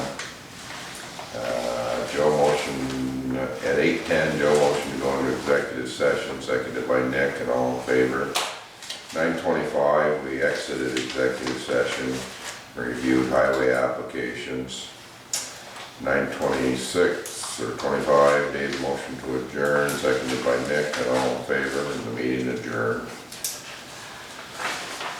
Take a motion to accept these minutes as read.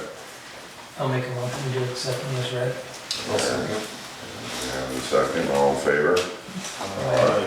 Opposed? We'll take it.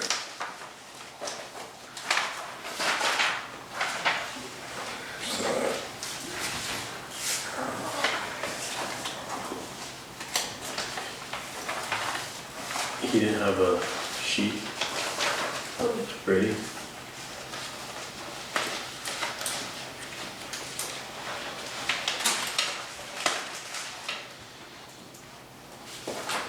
You'll fill out this stuff, dates and stuff. Oh, health insurance is in there. Yeah, There's two, I put Blue Cross Blue Shield and MVP, just so you could take a look. which one do you use right now? We have MVP.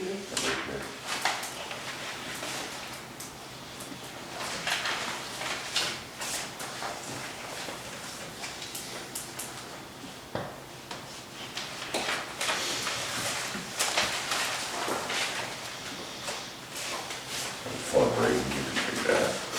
Seriously.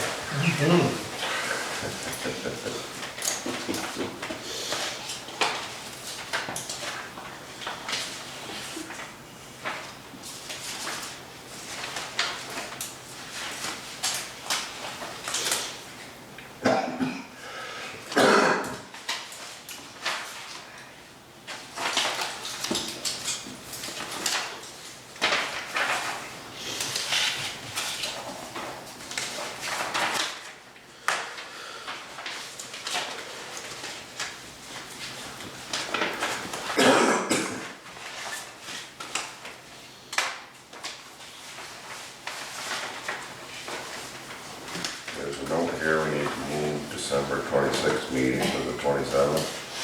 Monday the 26th is the day after Christmas. Everybody okay with moving it to a Tuesday? Working your schedule?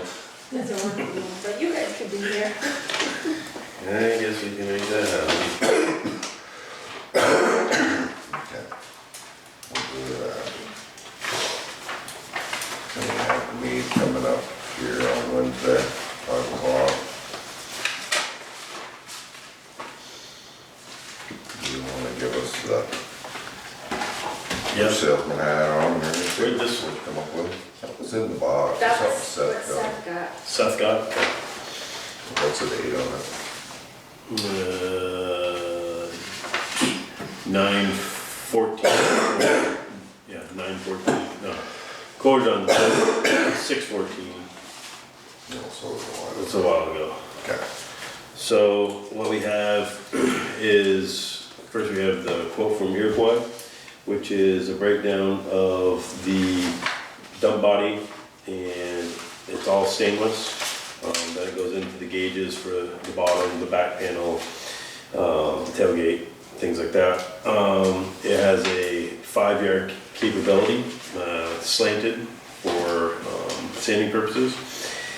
Window screen, and then it talks about all the other applications it has, lights and mounting rear brackets and yada yada yada. There's also included in this is a 9-foot, 9-foot plow. 9-foot, what they call it a commercial plow. It's, I believe, it's not a stainless, that was a steel one. It's the bowl type one, that like what we have now, it's got a round over top. It's a straight blade, not a V plow. Straight blade. If we want to switch from stainless box to a steel body plated black, same specifications and detail as in the stainless steel, you can see the savings. So we can be less that if we went to a steel. Okay. That's the, then, Nice thoughts on that. I gotta step out because I can get a drink water. Keep talking. so that's for the Iroquois, that's for the parts in the back. If you look at Seth's old quote, it's more money. And that's from Viking, and that's an older one. Nick, you had asked about extended warranties and such. So on this, the front page, there's a couple sticky notes I had to photocopy, but on that.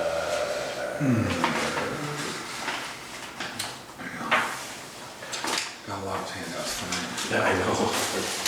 Did I give you the paperwork? You did. I had it ready to go, and then I was looking at a calendar that was also part of that. You put it in your pocket. I don't know. Thanks. I think that's it, yeah. So those sticky down at the bottom, Yep. if we want to go to any of those extended warranties, Yep.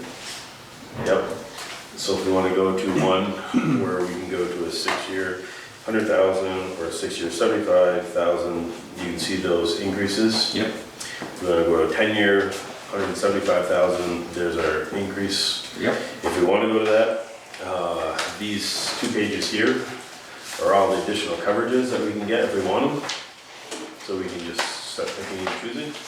But those are for the one that you had asked for the bumper to bumper. We can, if we go with the municipality, and we pick and choose what we want tonight, Kim can go into Ford Motor Credit and basically enter our number. That's the way I was told. And you can find out the rate, whether we want to do a quarterly, if we want to do monthly, if we want to do yearly. They have all different interests on each one of those, and we can kind of pick and choose what may suit our fancy the most.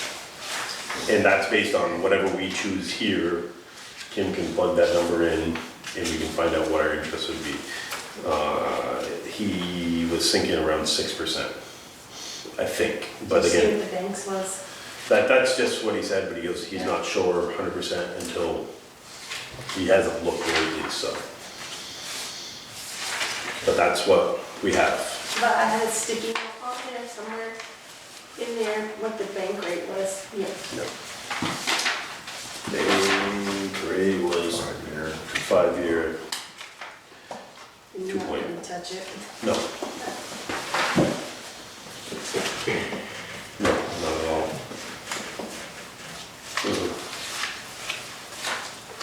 We've had good luck dealing with people's trucks on our equipment and stuff.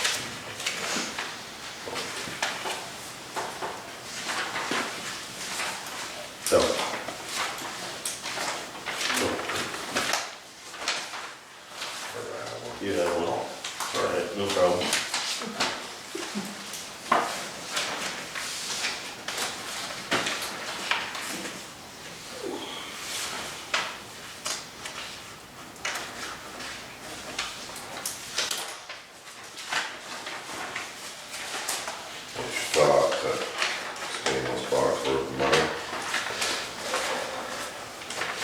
Did you talk to the guys in Enosburg at all? I did, And it's what- depending on how long we're planning on keeping the truck. Like just with the warranty, pretty much that's what guys, as long as they can keep a warranty or keep in. So it's an extra $7,700. Mm-hmm.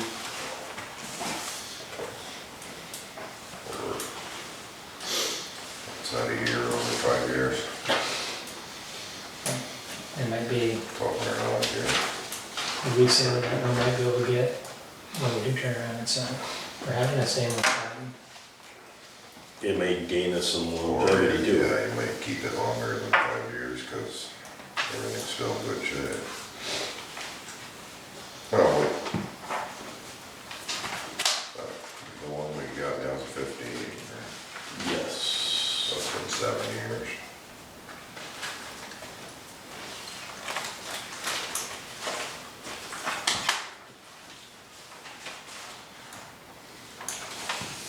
And I don't think the boxes is, I haven't looked at it to be able to say, and I haven't asked Seth what he thought of the box or how it, everything else was just the wiring and Yeah, the back, they're having trouble with trouble with that, so there's never been anything about the box. They're having trouble with the wiring for the lights right now. Got a harness coming, I guess. So that's,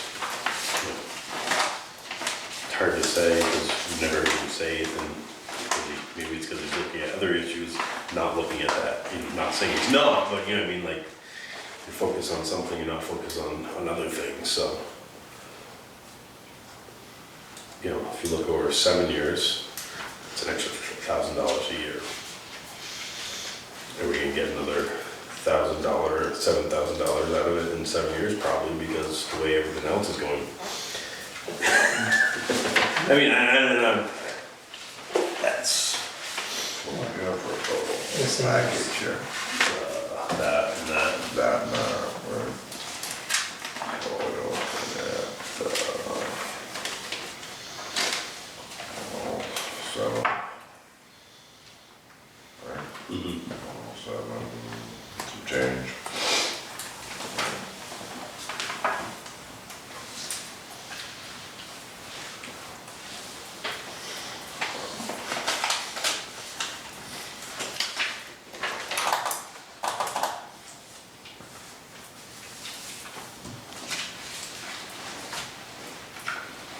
Thoughts?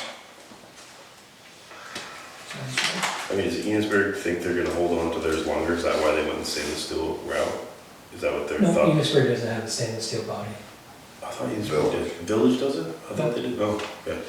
They have the stainless sander. Stainless steel, okay. And it's, like, this quote has a single 6-inch auger in it. Whereas Enosburg has double augers, just then they don't, I guess, plug as easily, because I messed it like that. But I know a lot of the dump bodies, a couple of years into it, will start rusting out, so they'll look a lot better being stainless.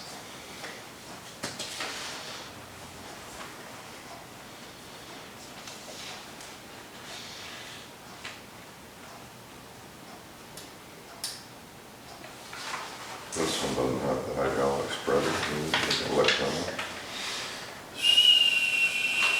One rear hydraulic disconnects and one electronic dual spreader control Hydraulic spreader. mounted on the cab. Stainless steel auger hydraulic spreader with disconnect clutch on roadside, with discharge, sorry, on roadside.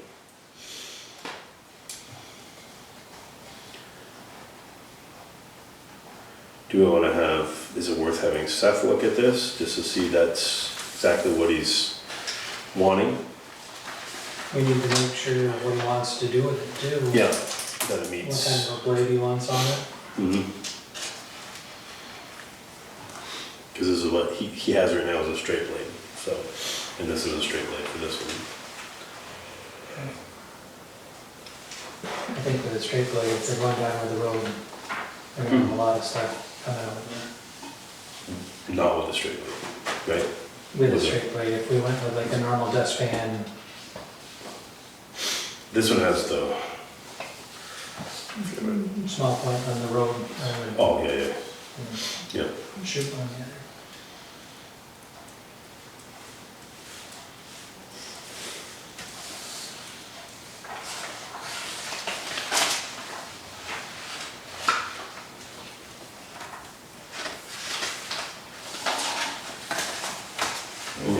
It looks the same as this one. Just, but we can talk to Seth too, just to make sure that he's.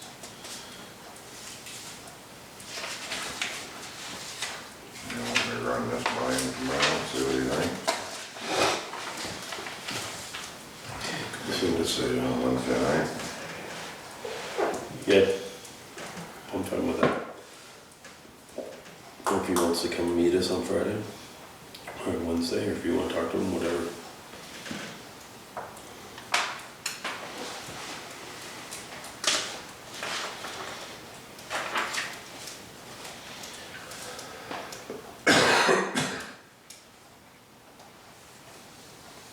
And this is for a 10-foot plow.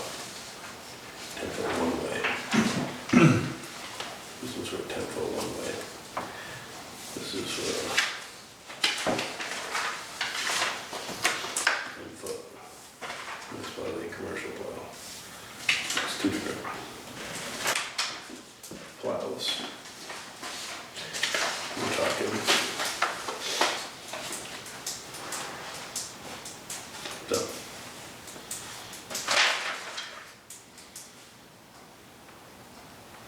Then stainless steel.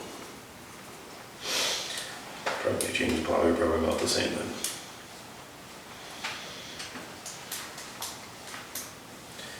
Maybe that's also 5 months old.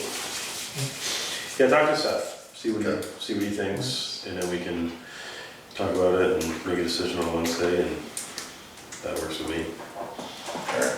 If he wants to go with a 10-foot plow too, that's a good plow. Yeah, yeah. Maybe you didn't know that too. Maybe you did. It's not bad when it's down when you're riding Yeah. around, but when you're trying to carry it, Yeah. it's a lot of weight on the front. So I spoke with him this morning. They're supposed to start guardrails today on Church Road. The guy called him the other day and said that before, when he had lined it up, they didn't have any used rail, but now I guess they got a bunch. So they're gonna use their used rail on Church Road. They're gonna start there, do that, and then they're hoping to get the other one done down the end of the road here. Is that gonna save us some money by going to use? Yeah. Yeah, he said it'll save some money from what the original quote was.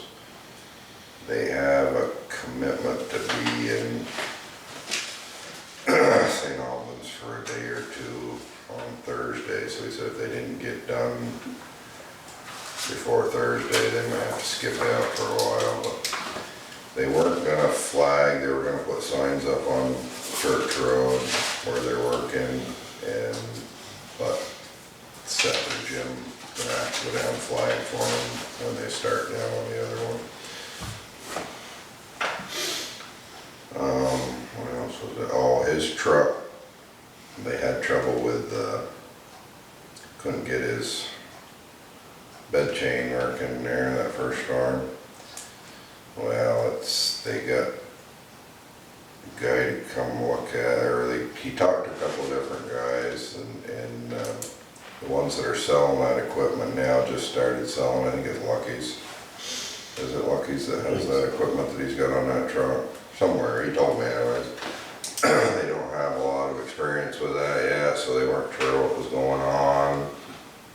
The solenoid bank that they use on those, it runs the spinner, the bed chain, and the sprayer.